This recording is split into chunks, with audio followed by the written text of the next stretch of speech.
Right guys, and we are back for episode 2 of the push-up. This time we are doing legs. Not normally in a gaining phase will I be on the treadmill. Today to start off with, I've been a bit more stagnant. I've been at home working. I've actually got to catch up on some sleep, so my food has been pushed forward a little bit. So my digestion hasn't been great, so I've had a lot of meals in a short amount of time, which is not the best ideal circumstances at all in a push-up. I never normally do it, but I was just knackered and needed it. But I only ate about an hour and 10 minutes ago, so I'm just going on the treadmill just to speed up my digestion a little bit, just to get myself back into to a bit of focus and get myself ready for this session. But same sort of style as last session, which was only 2 days ago, but it should be some fun. And yeah, it should be a pretty good leg session. We've got to start off with adductor, then we've got seated hand curl, leg extension, and then we are doing our main compound exercise, which will be a pendulum, followed by a banded leg press. Hopefully there should be people in the gym to give me a spot, as I ain't fancy failing on the leg press to start off with. But anyway, enjoy the video guys, and we'll catch you in a second for the rest of the session.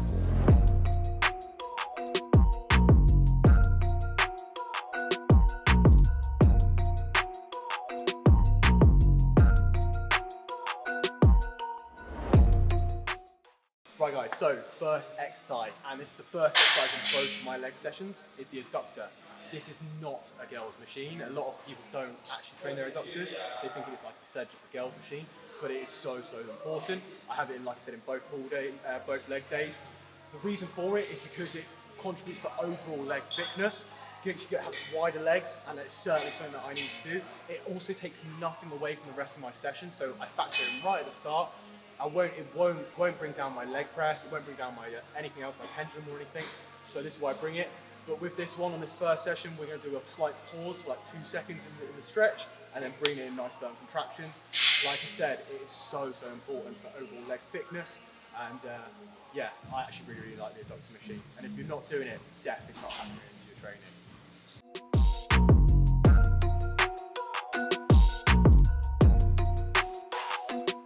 So with the setup of the adductor, how far you need to go out goes on. You basically want to stretch your legs out to a position basically where you've got about 2 fingers that you can put in between the pads. If it's any further out like that, it's too much of a stretch, and you've got the probably of like possibility of injuring yourself right now.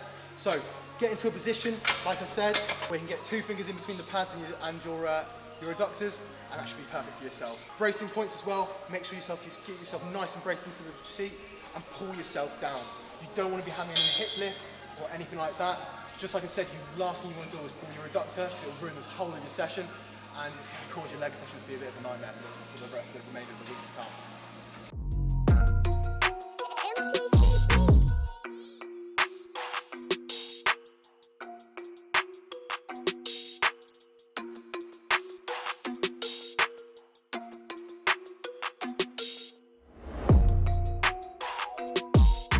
Alright, so the next exercise we've got is seated live fitness ham curl. This is a bit of kit that I picked up last year in November period. I went all the way up to Liverpool for it.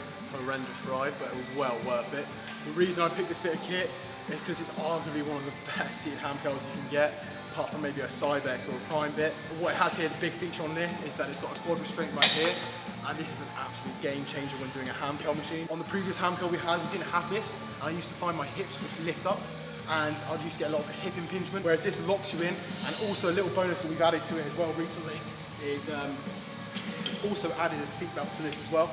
So there's more of us that's like sitting into the machine. Basically our hips are not going to lift up at all, and we can completely focus on our hamstrings, pure isolation, which makes it, there's no cheating involved, so it makes it a lot harder. But it's a fantastic bit of kit, and it was worth the drive, definitely.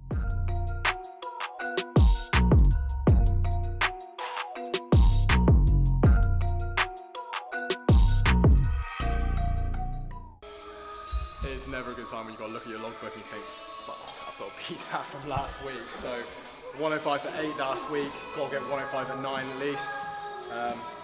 Let's have a go, let's see what we can do.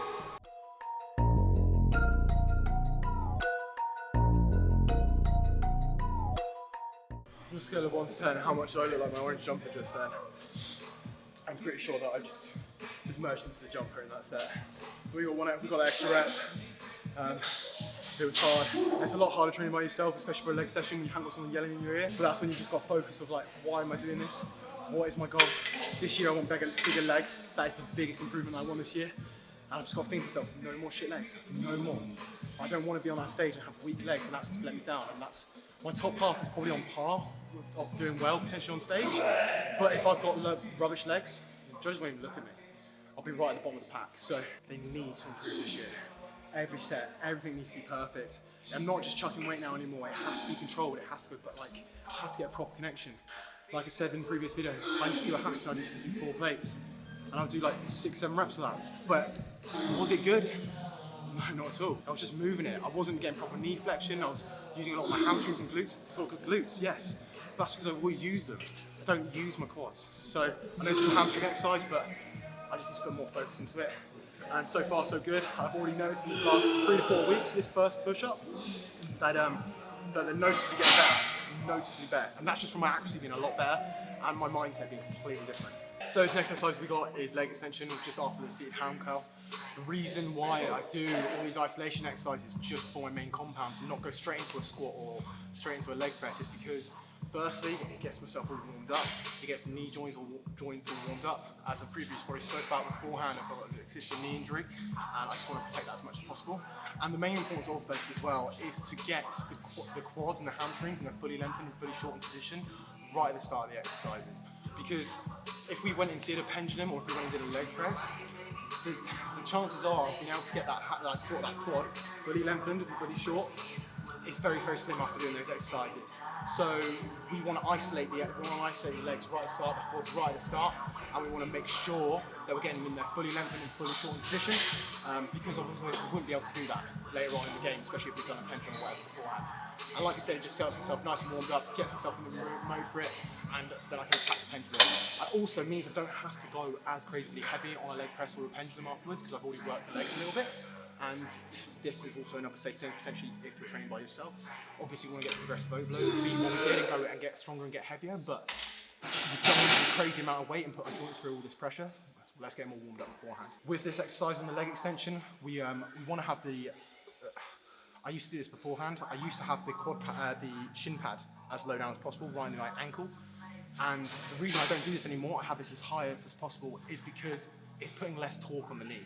If the shin pad is nice and high up, there's less resistance going through the knee. If it's lower, then there's going to be more torque going through the knee. After time of hitting leg extensions year after year after year, this could cause an issue.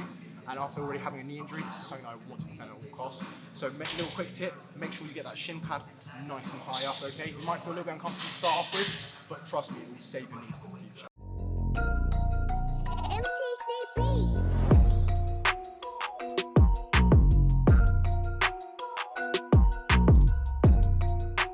So another thing we've done to this machine just to modify it to make it a little bit better for my resistance profile.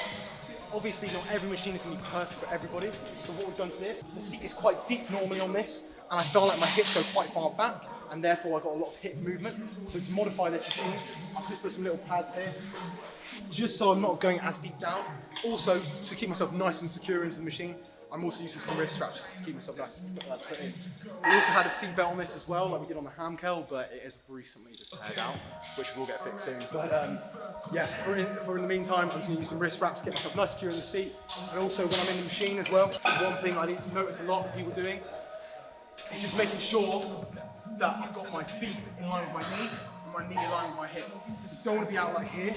If we're like out like here, could you imagine the hip joint, if we're constantly doing this week after week, year after year, we're going to cause some friction in the hip and in the knee joint. So make sure everything is parallel and make sure everything is in line, and you'll just save yourself having any issues in the future.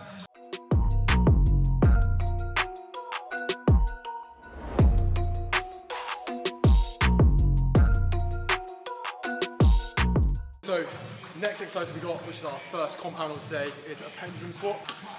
Obviously in the orange colours for the zone, Carrington, obviously. This is a new addition, recently got this in about 5-6 weeks ago, and it's such a good addition. I'm a very, very bad squatter. I just find that I can't stabilise very well, my movement pattern is horrendous, so the only alternative I used to have was a hack squat. So in every leg session I was hacking, which got quite tedious in the end, because like the whole mental aspect of having to hack, then hack again as the weight is going up and up and up, just started to get to me into a little bit. And I was getting to the point where I was actually like hating sessions or not looking forward to leg sessions, which is the opposite of what I want at the moment. At the moment, I want to enjoy the sessions, because if I'm enjoying the sessions, then the momentum's going to be there and the readiness is going to be there. If I'm going into a session negatively or like dreading it already, then how am I going to perform well? So having the addition of a pendulum is just so good. I've done a few little modifications to this as well, to myself. Being a bit of a taller guy, I need to get myself as further down as possible and make sure I get as full knee flexion as possible. I used to, with the first few runs I was doing on this, I had my feet quite high up in the pads, and I wasn't getting much knee flexion. And a lot of it was just going onto my hamstrings and glutes, which is the opposite of what I want and the opposite of what I need. I've got relatively good glutes, but quads is something I'm lacking. So I've put in a heel wedge into this one, so I can get my feet a little bit further down, and just making sure I get a full knee flexion. This is where I'll start recording the sets. I haven't really recorded for hand curl, leg extension, or the adductor, just because I'm happy with what I'm doing with that one. I don't need to set up the camera. Sometimes setting up the camera can take a very long time and can kind of kill the session. So with this one, I just need to watch my movement patterns, see that I'm getting full knee flexion, see that I'm working well, and yeah, look back on it and see if I can push this one up. We've got 32.5 for 9 last week, so we'll probably go up to 35 kilos. It's a heavy old sled, so we'll see how we get on with this.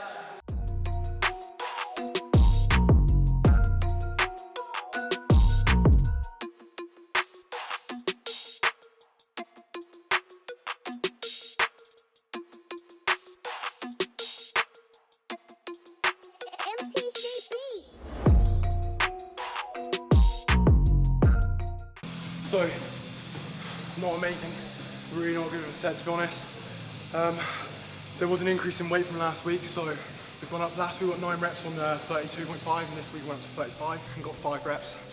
So ideally I would have liked to go 6 or 7 on that one, but it's my nemesis, it's my weakest point. I'm still not very comfortable with the movement pattern on it just yet.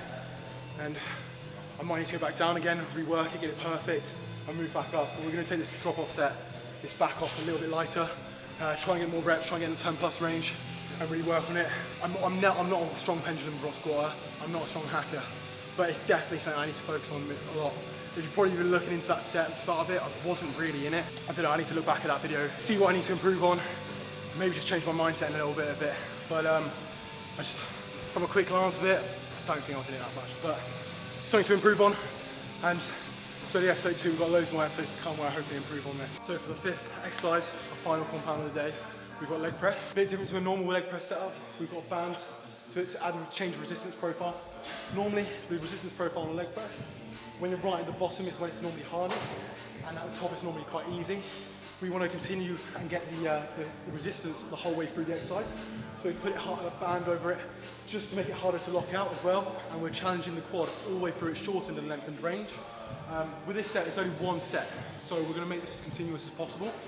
This is a set I get on quite well with, actually, to be honest. One set just gives me like, I need to attack this, and I had a pretty dreadful set on the pendulum, so I really need to rectify this. To be honest, what I said right at the start of the video about me lying in a little bit has forced me to cram my food in a little bit more, and in the result, it means that my stomach and my digestion's been a bit poor, and I can hardly brace today. So, lesson learnt, keep your routine up if you can, and don't try and rush your food in, okay? 45 minutes to eat food for pre-workout meal is just not enough. Normally I'm like an hour and a half. But let's try and rectify it with this leg press.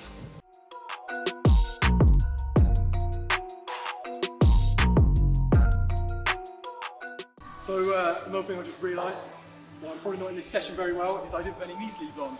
So every session I normally have knee sleeves on, gives me a bit more confidence, keeps my joints nice and warm, and I generally feel like I have a better session because I'm a bit more confident. I haven't had them on at all until the last exercise. So you can tell what I'm going to rate this session out of 10. It's definitely not going to be in the top 8 to 10, I tell you that. By the way, we keep on rolling. Not every session is going to be perfect. It's how you get recovered from them.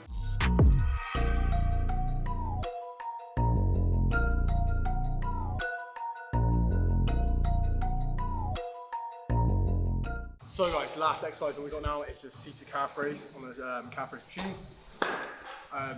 Leg press was a little bit better. First few of them was probably a little bit too quick, to be honest, for my liking. But I rectified that later on in the set and made it a little bit slower coming down.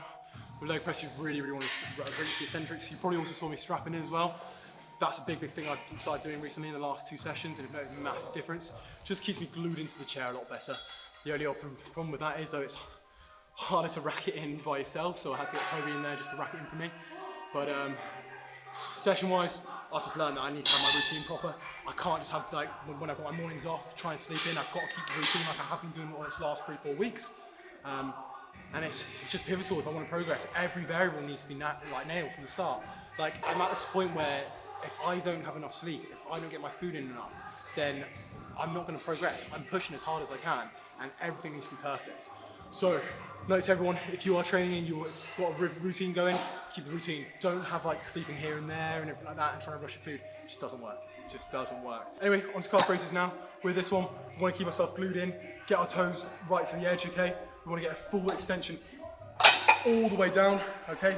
Get a nice little hold, get in the stretch, and an explosive coming up, holding it for a slight second, and then really control the centrics, getting a nice good stretch on the calf, and an explosive up.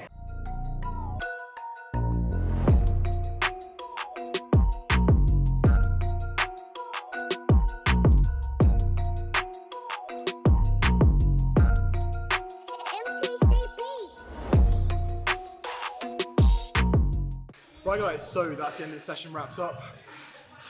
Not the best of sessions, like I said, digestion wasn't fantastic and I rushed things a lot today, but I want to be real with you guys. I don't want to show, it's not always going to be perfect, not every gym session is going to be amazing.